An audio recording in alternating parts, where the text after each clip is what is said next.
우리가 저번 주에 그 시온산에 계신 예수님에 대해서 보았습니다. 시온이라고 하는 것이 예수님의 임재가 있는 곳이라고 우리가 저번 주에 보았죠. 이번 주 어떻게 시온을 계속해서 찾고 그곳에 우리 마음을 두고 그곳을 향해 나아갔습니까? 어떠셔요? 예수님의 임재가 있는 곳으로 이번 주 내내 그렇게 달려가셨죠? 네? 예, 우리 날마다 그래요. 예수님의 임재가 있는 그곳을 향해서 시온의 대로로, 시온을 향한 그 대로, 어느 것도 거리낄 것 없이 염려와 근심들 모두 다 내려놓고 시온으로 날마다 달려나가야 된다라는 거예요. 그렇게 되기를 원합니다.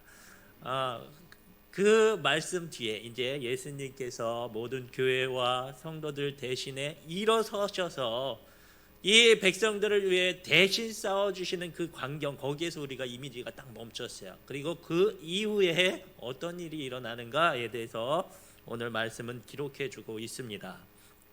보니까 새 천사가 나와서 말하는 그런 광경을 우리에게 보여주고 있어요.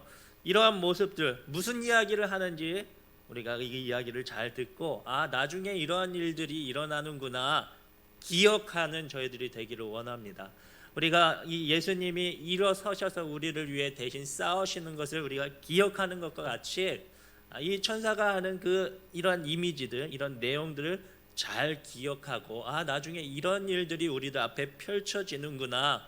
나는 이럴 때 이렇게 행동해야지. 이렇게 우리가 말씀을 기억하고 이미지들을 잘 기억할 수 있는 시간이 되기를 원해요. 먼저 볼 것은 새 천사의 말입니다. 우선 6절에 보면 첫 번째 천사가 이제 이야기를 하기 시작합니다. 6절의 말씀을 같이 한번 읽어보도록 하겠습니다. 시작. 또 보니 다른 천사가 공중에 날아가는데 땅에 거주하는 자들 곧 모든 민족과 종족과 방언과 백성에게 전할 영원한 복음을 가졌더라.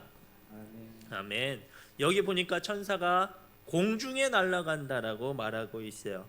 이 공중이라고 하는 이 공간은 우리가 공중권세 잡은 자라고 말하잖아요. 그러니까 세상의 권력을 붙잡고 있는 이 악한 세력들이 있는 득실거리는 그곳, 눈으로 보여지기에 이 하나님을 대적하는 이 세력들의 판을 치는 그곳, 그것을 상징화한 곳이 바로 공중이라고 하는 곳입니다.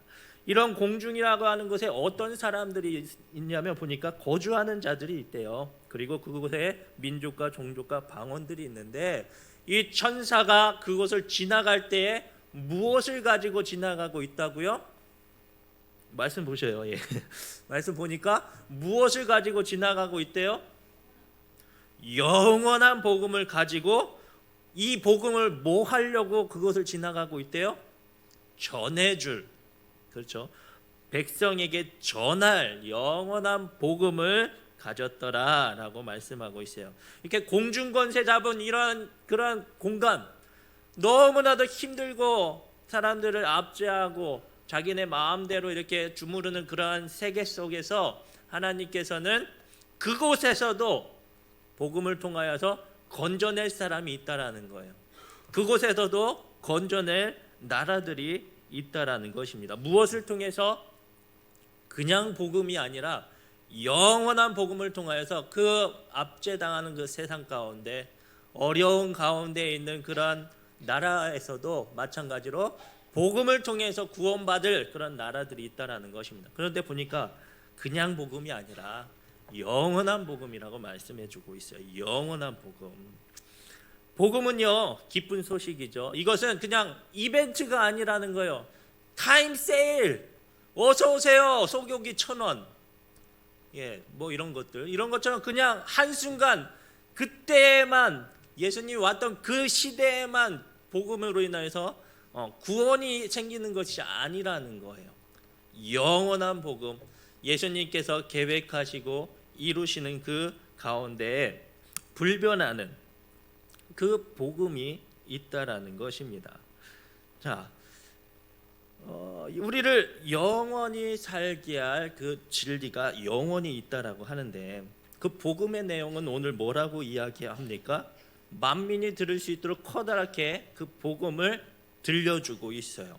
7절의 말씀을 보니까 뭐라고 이야기하고 있어요? 그 첫째 천사가 그가 큰 음성으로 이르되 하나님을 두려워하며 그에게 영광을 돌리라.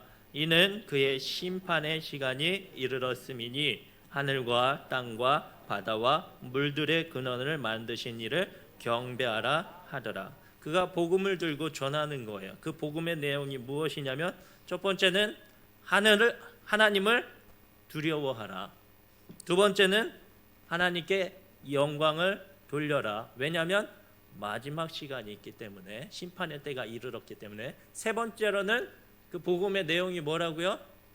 하나님을 경배하라. 만드신 이를 경배하라. 이게 참 복음이라고 하면 예수님이 우리를 향해서 주신 그 생명, 그것을 생각하는데 여기서 복음이라고 하니까 하나님을 두려워하라, 영광을 돌려라, 그분을 경배하라. 이것이 영원한 복음이라고 그렇게 말씀하고 있어요. 이해가 되지 않아요. 지금 상황이 매우 힘들고 어려운 상황 가운데 구원해 주시는 것이 복음인데 왜 갑자기 뜬금없이 하나님을 두려워하라? 뭔가 이어지는 것이 없어 보입니다. 여기서 말하고자 하는 것은 그래요. 무엇이냐면 반드시 망하는 날이 있다라는 것입니다. 두 번째 어려운 그런 시대, 그들이 망하는 때가 있다라고 말하고 있죠. 그들이 하나님 앞에 반드시 서야 할 심판을 당할 그 때가 있다라는 거예요. 그때에 구원을 받기 위해서 무엇을 해야 된다고요? 이 복음, 하나님을 경배하고 하나님을 두려워하고 하나님을 여기 두려워하고 하나가 뭐죠? 영광을 돌리고 두려워하고 영광을 돌리고 경배하는 이 모습이 있어야 한다라는 것이요. 그러니까 한마디로 말하면 그것입니다. 너희들 앞에 하나님 앞에 반드시 서게 되고 심판의 때가 있는데 그때에 구원을 받기 위해서는 무엇을 하라고요? 하나님을 두려워하고 하나님을 이렇게 영광을 돌리고 하나님께 경배하는 이 모습이 있어야 한다. 이것이 복음이다라고 말씀해 주고 있다라는 것이에요. 이렇게 첫 번째 천사는 먼저 두려워하라. 심판이 있다라고 말씀해 주고 있다라는 것이죠.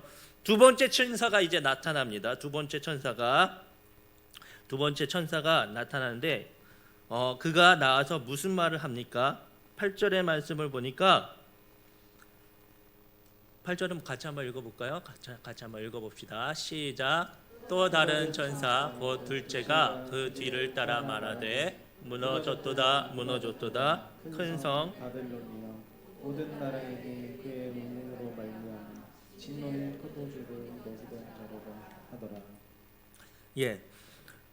8절 말씀에서도 큰 바벨론이 무너졌다라고 말씀하고 있어요.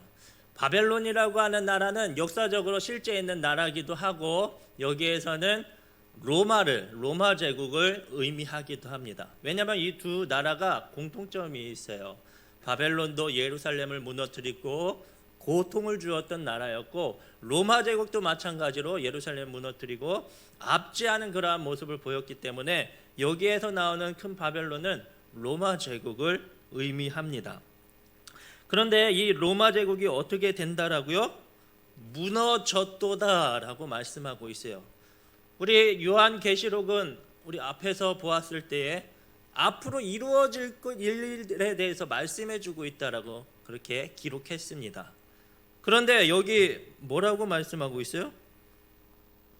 이 악한 세력, 로마 제국과 같이 성도들을 무너뜨리고 유혹하고 압제하는 그 악한 세력이 어떻게 됐다고요?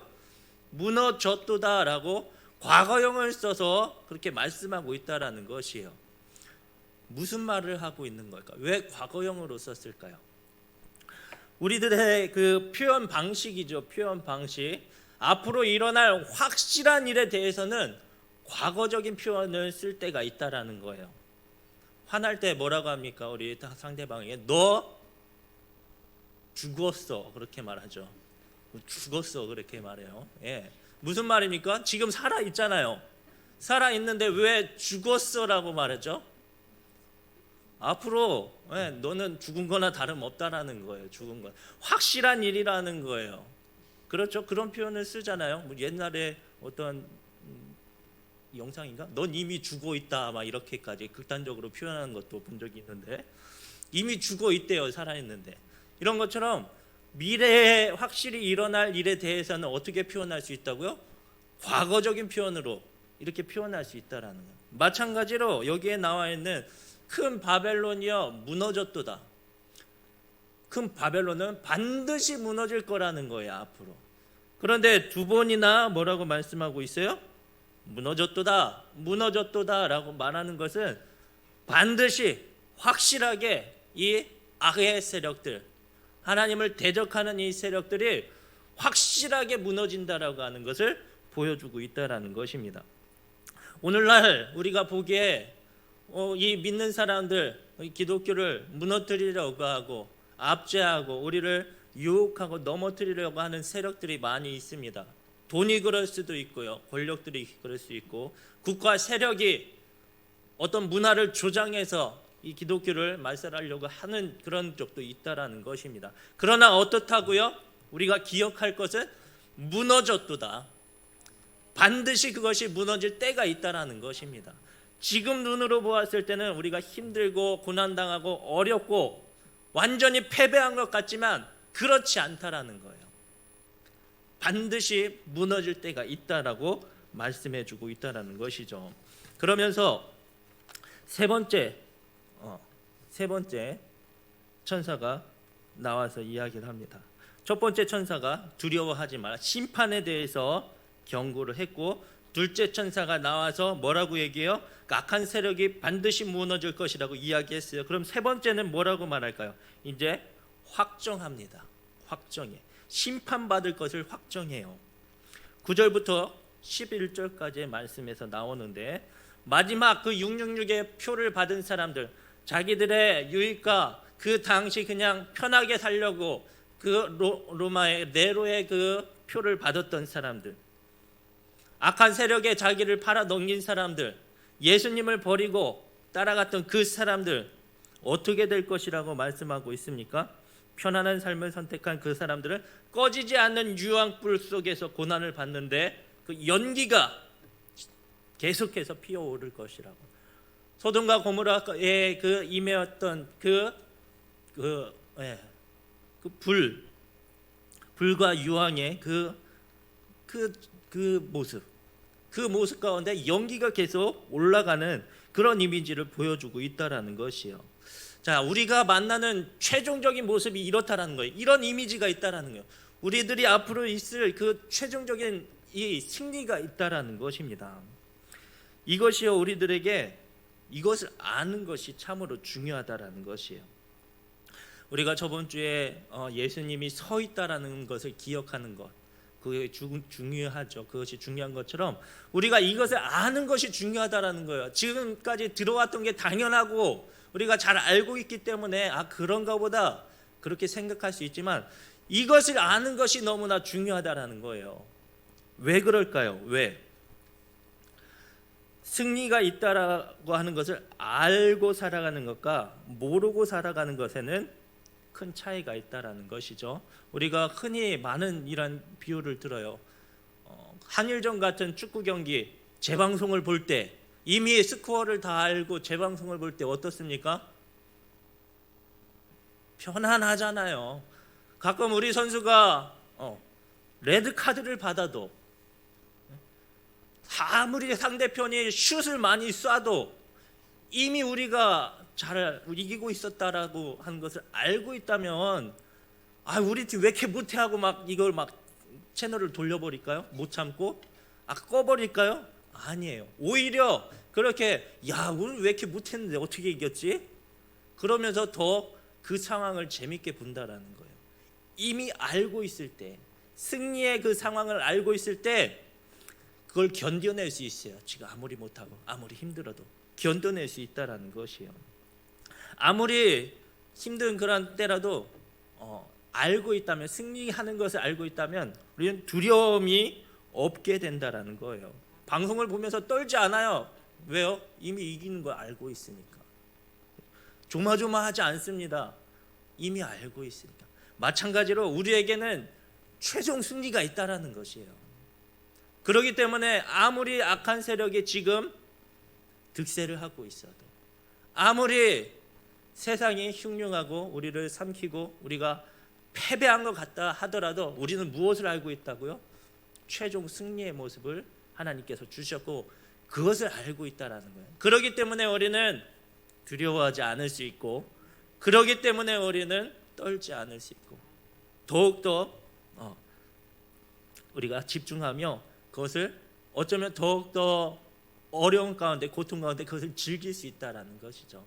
저와 우리 성도님들 이것을 확실하게 알기를 원합니다.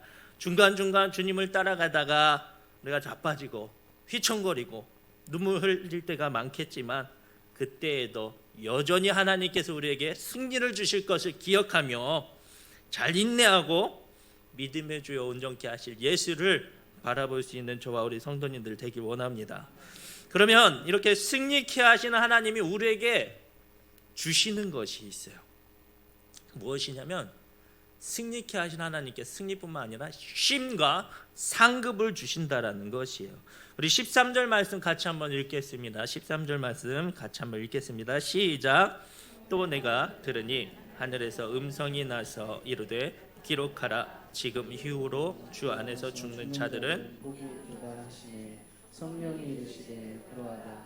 그들이 수고를 외치고 쉬리니 이는 그들의 행한 일이 따르니라 하시더라.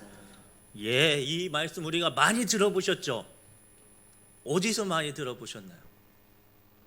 많이 들어보셨을 텐데. 예? 예? 예, 장례식장에서 많이 들어보시지 않으셨나요, 혹시? 이거 우리 우리 김한동 목사님도 이거 많이 하셨던 것 같은데. 자, 다시 한번 읽어보세요. 이거 장례식장에서 하면 많이 들어보셨을 거예요. 보면 내가 들으니 하늘에서 음성이 나서 이르되 기록하라. 지금 이후로 주 안에서 죽는 자들은 복이 있도다 하심에 성령이 이르시되 그러하다. 이들이 수고를 그치고 쉬리니 이는 그들의 행한 일이 따름이라 하시더라. 맞나요? 예, 많이 들어보신 말씀이죠. 보니까 우선은 기록하라라고 말씀하고 있어요. 지금 이 사도 요한은 지금 뭐 하고 있습니까? 열심히 하나님께서 보여주신 것을 쓰고 있는 중이에요. 그렇죠? 열심히 쓰고 있는데 또 기록하래요. 왜 기록하라고 하셨을까요? 왜? 열심히 지금 쓰고 있는데. 이거는 집중하라는 거예요. 집중하라는 거. 지금 잘 들어라. 지금 중요한 거 지금 나간다. 말씀하시는 거예요.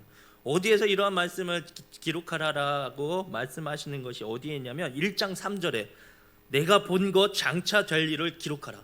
야, 이거 앞으로 너네들 일이 얼마나 중요한지 몰라. 잘 들어. 잘 집중해. 기록하라라고 말씀하시는 거예요. 3장 12절 새 예루살렘에 이름과 나의 이름을 그 위에 기록하리라. 너의 이름들 내가 기록할 거야. 잘 집중해서 봐라. 오늘 말씀도 그래요. 너희가 승리하고 얻는 것이 있어. 잘 들어봐. 그래서 기록하라는 것이요. 뒤에 19장 9절에서도 그리고 21장 5절에도 이렇게 말씀하십니다. 내가 만물을 새롭게 하노라 하시고 이 말은 신실하니 신실하고 참되니 기록하라. 내가 새 하늘과 새 땅을 만들 거예요. 자, 너무나도 중요하니까 기록하라고 이렇게 말씀하고 있다는 것이죠. 집중하라는 거예요. 중요한 말씀이라는 거예요. 뭐가 중요하다라고 말씀합니까? 이후로 주 안에서 죽는 자들은 복이 있다.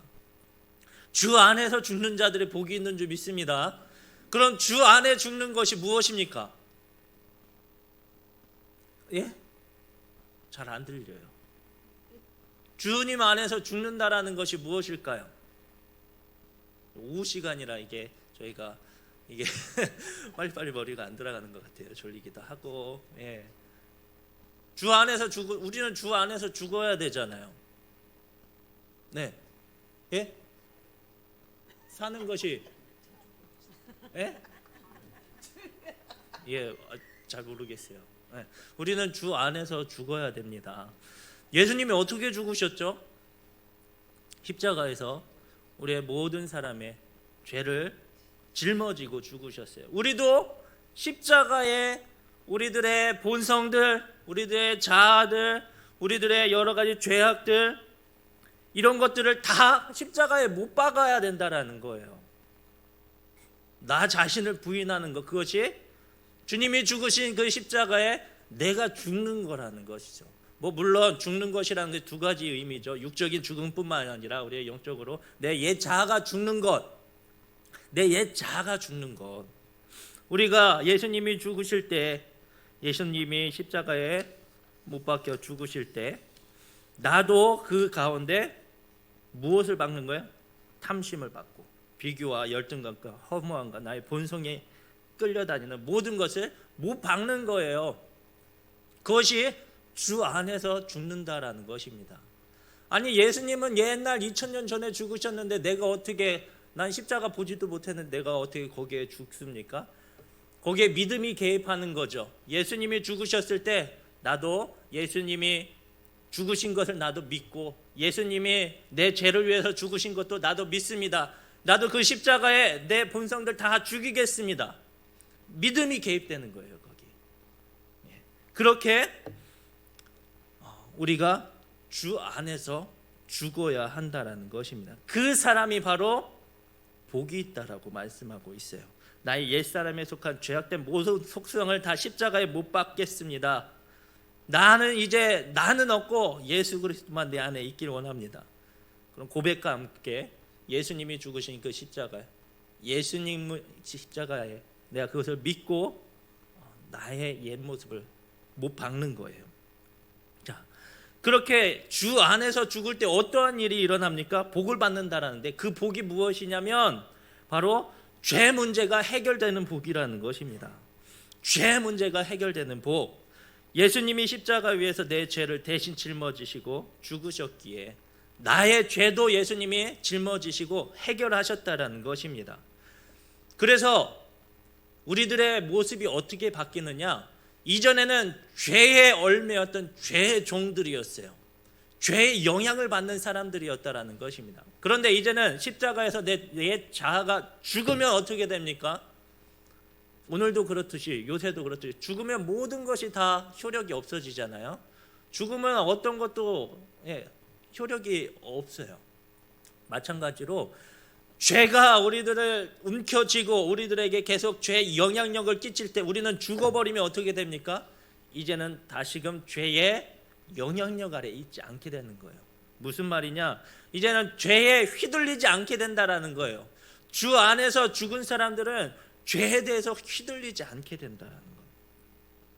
이제는 죄의 본성에 더 이상 끌려가지 않게 된다는 것이에요. 해방되고 이제는 주님이 주시는 기쁨, 평강을 누리게 된다는 것이죠. 죄에 대해서 해방된다. 죄에 대해서 해방된다.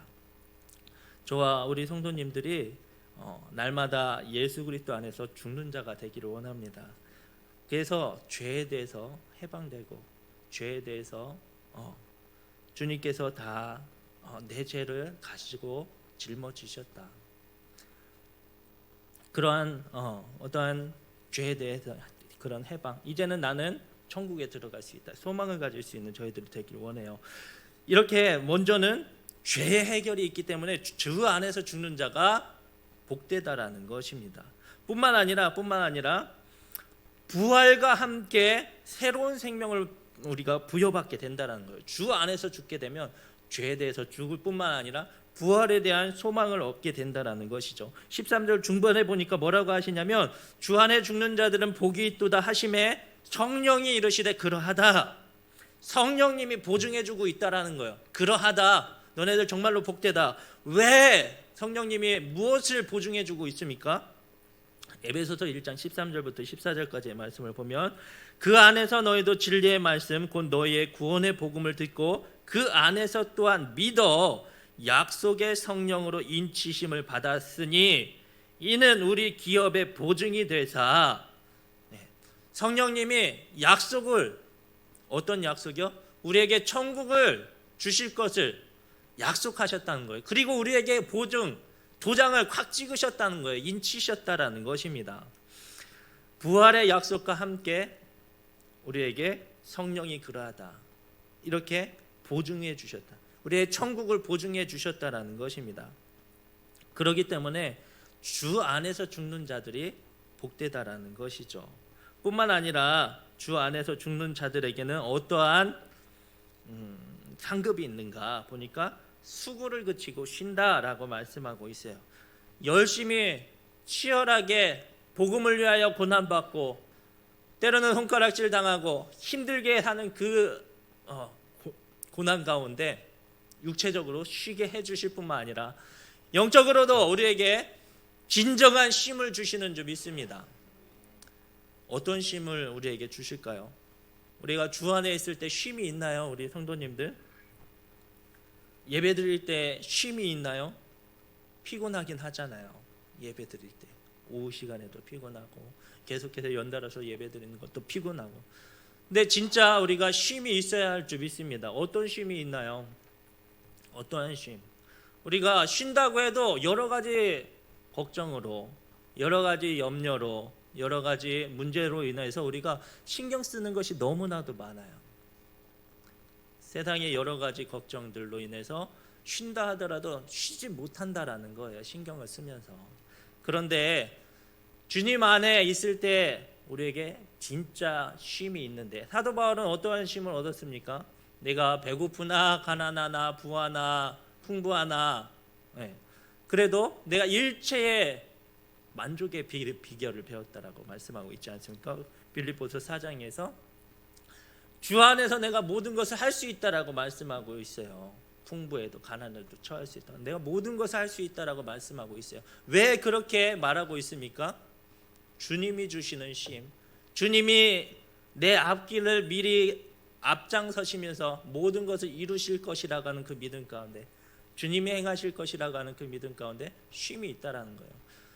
푸른 초장에 쉴만한 물가에 하나님께서 우리들에게 상을 베풀어 주시는 그 쉼이 우리들 안에 있다라는 것이죠. 그런 쉼이 있기를 원합니다. 하나님께서 원수들 앞에서도 그 상을, 밥상을 차려 주듯이 하나님께서 주시는 그런 쉼을 얻기를 원합니다.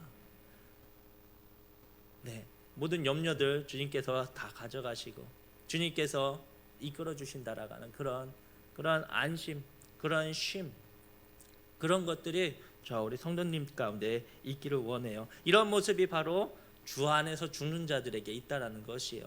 물론 우리들이 육체적으로 죽는 그때 말고도 내가 주님 안에서 죽어질 때 하나님이 주시는 그 우리들의 그 큰 만족감, 하나님이 주시는 만족하지, 내가 모든 많은 것을 가지고 있지 않아도 기뻐하는 그런 모습. 내가 지금 내 상황으로는 내게 유익되는 것이 하나도 없다 할지라도 하나님께서 왠지 이루어 주실 것 같고 하나님께서 가장 좋은 것으로 내게 주실 것 같은 그런 모습으로 우리에게 주시는 그런 쉼, 그런 모습들이 우리들 가운데 주 안에서 죽는 가운데 날마다 있기를 원합니다. 그런 것을 사모하고 세상 것보다 주님 앞에서 그런 쉼을 얻을 수 있는 우리 성도님들 되기를 원합니다. 말씀을 정리하면 이렇습니다. 우리에게 승리가 있다라고, 최종적인 승리가 있다라고 말씀해 주고 있어요. 이 이미지를 우리가 기억해야 될 줄 믿습니다. 뿐만 아니라 주 안에서 죽는 자들에게 복이 있다. 하나님께서 우리들에게 그냥 단회적인 그런 우리 구원을 주신 거 아니라 영원한 그런 복음을 주시고 우리에게 이런 온전한 쉼을 누릴 수 있도록 우리에게 온전한 쉼을 주셨다라는 것을 기억하고 주 안에서 죽는 자가 되는 우리 성도님들 모두가 되기를 원합니다.